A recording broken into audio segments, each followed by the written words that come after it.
नमस्कार, मैं पंकज शर्मा फिर हाजिर हूं अपनी सिंहासन बत्तीसी के साथ।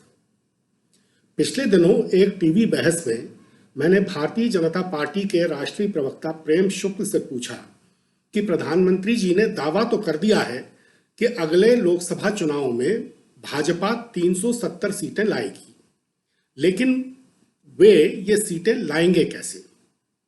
सुनिए उन्होंने क्या जवाब दिया। आदरणीय नरेंद्र मोदी जी ने आह्वान किया है कि हर बूथ पर 370 वोट बढ़ाने के लिए लक्ष्य रखना है और उसको सिद्ध करना है। वही प्रश्न पूछ रहे हैं कि 370 कहां से ले आएंगे। हम बता रहे हैं कि हर बूथ से 370 वोट बढ़ाएंगे और 370 ले आएंगे। फौरी तौर पर भाजपा प्रवक्ता के सामने जो आंकड़े पेश कर इसे चंडू खाने का ख्वाब बताया, उसे तो आपको अभी सुनाता हूं, मगर बाद में आपको इस दावे के खोखलेपन की और भी गहराई में तफसील से ले चलूंगा। भारतीय जनता पार्टी के प्रवक्ता प्रेम शुक्ल जी ने एक बहुत गंभीर बात कही है। उन्होंने कहा है कि हम हर बूथ पे 370 अतिरिक्त वोट लाएंगे और इस तरह 370 सीटें आ जाएंगी। एक बात बताइए, देश भर में 11-12 लाख बूथ होंगे, 10 लाख मान लीजिए, तो 370 वोट का मतलब हुआ 37 करोड़ अतिरिक्त वोट। 23 करोड़ वोट मिले थे 2019 में भारतीय जनता पार्टी को, तो 37 और 23 हो गए 60 करोड़ वोट। 96 करोड़ कुल मतदाता होंगे 2024 के चुनाव में, और अगर 70% मतदान भी हुआ तो 67 करोड़ लोग मतदान करने जाएंगे। तो प्रेम शुक्ल जी के मुताबिक इन 67 करोड़ लोगों में से 60 करोड़ लोग भारतीय जनता पार्टी को वोट दे देंगे कुल मिलाकर, और बाकी सब 7 करोड़ में निपट जाएंगे। जय हो, धन्य हो प्रेम शुक्ल जी, आपका गणित। बस आपने एक जुमला फेंक दिया कि 370 वोट प्रधानमंत्री जी चाहते हैं कि हर बूथ पे अतिरिक्त मिल सकते हैं क्या? 37 करोड़ अतिरिक्त वोट, 23 करोड़ पुराने, तो 60 करोड़ वोट, तो 370 सीटें वैसे तो आ नहीं रही। कृपा करके इस देश के मतदाताओं को, इस देश की जनता को इतना मत बरगलाइए कि उन्हें लगे कि आप तो 370 अतिरिक्त वोट लेके आ जाएंगे। पहले अपने गणित को सुधारिए। यही आपकी समस्या है कि आप सुबह से शाम तक एक रेटोरिक क्रिएट करते हैं, उसकी बुनियाद में नहीं जाते। आप ये भी नहीं सोचते कि ये सब कहना कितना सही है और कितना गलत है। तो कम से कम ये जो बनावट का, पाखंड का, ढोंग का, कपट का दौर चल रहा है पिछले 1 दशक से, अब तो कृपा करके इस पर पूर्ण विराम लगाइए। तो सुना देखा आपने कि किस तरह भारतीय जनता पार्टी के प्रवक्ता इस दावे के ढोल की पोल खुलने पर एकदम निरुत्तर हो गए। बाद की बहस में उनके पास सिर्फ ये जवाब था कि क्या हम एक बड़ा लक्ष्य तय भी नहीं कर सकते? अरे भाई, बड़े से बड़ा लक्ष्य तय कीजिए, खूब तय कीजिए, मगर लक्ष्य का कोई आधार तो होना चाहिए, कोई सिर पैर तो होना चाहिए। अब मैं आपको बताता हूं कि किस तरह देश भर के हर मतदान केंद्र पर 370 अतिरिक्त वोट लाने का जुमला प्रधानमंत्री जी ने बिना सोचे समझे, बिना कोई गणित किए आसमान में उछाल दिया है। 2024 के चुनाव में करीब 12 लाख मतदान केंद्र होंगे। 2019 में 10,35,000 बूथ थे। 2024 के चुनाव में 96 करोड़ 88 लाख लोगों को मतदान का अधिकार होगा। 2019 में 91 करोड़ 20 लाख रजिस्टर्ड वोटर थे।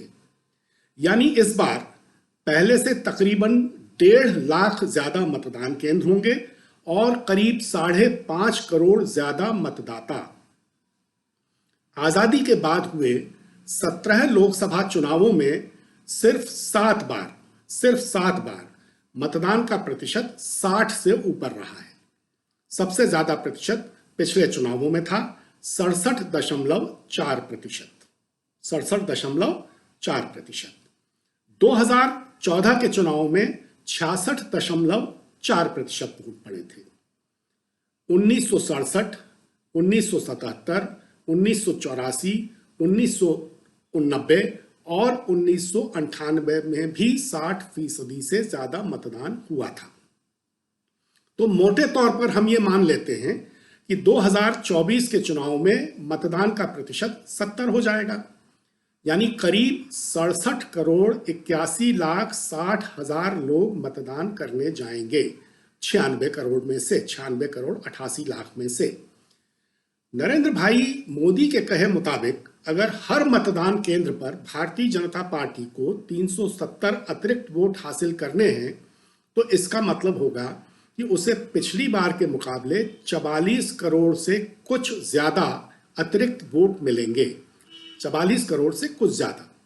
पिछली बार 2019 में भारतीय जनता पार्टी को देश भर में 22 करोड़ 90,76,889 वोट मिले थे, तो करीब 23 करोड़ पुराने और 44 करोड़ अतिरिक्त, यानी हमारे प्रधानमंत्री जी ने भारतीय जनता पार्टी के कार्यकर्ताओं को इस बार 67 करोड़ वोट हासिल करने का लक्ष्य दिया है।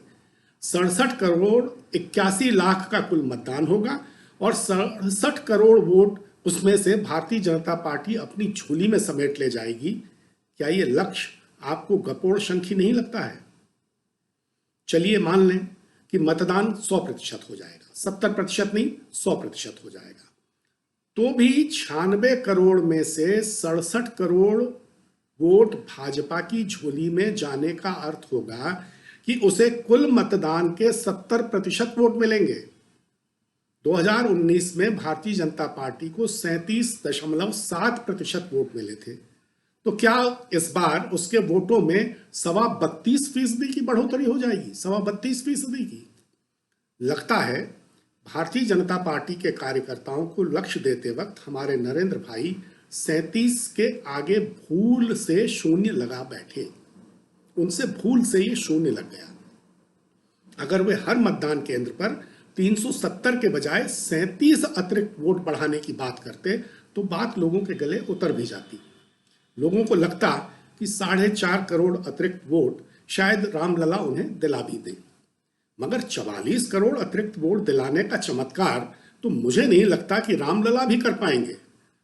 आपको लगता है क्या? तो चंडू खाने की इस 370वीं तरंग पर आप पूरी गंभीरता से तब तक विचार कीजिए जब तक कि मैं सिंहासन बत्तीसी का अगला अंक लेकर आपके सामने फिर हाजिर नहीं होता। तब तक के लिए नमो नमः।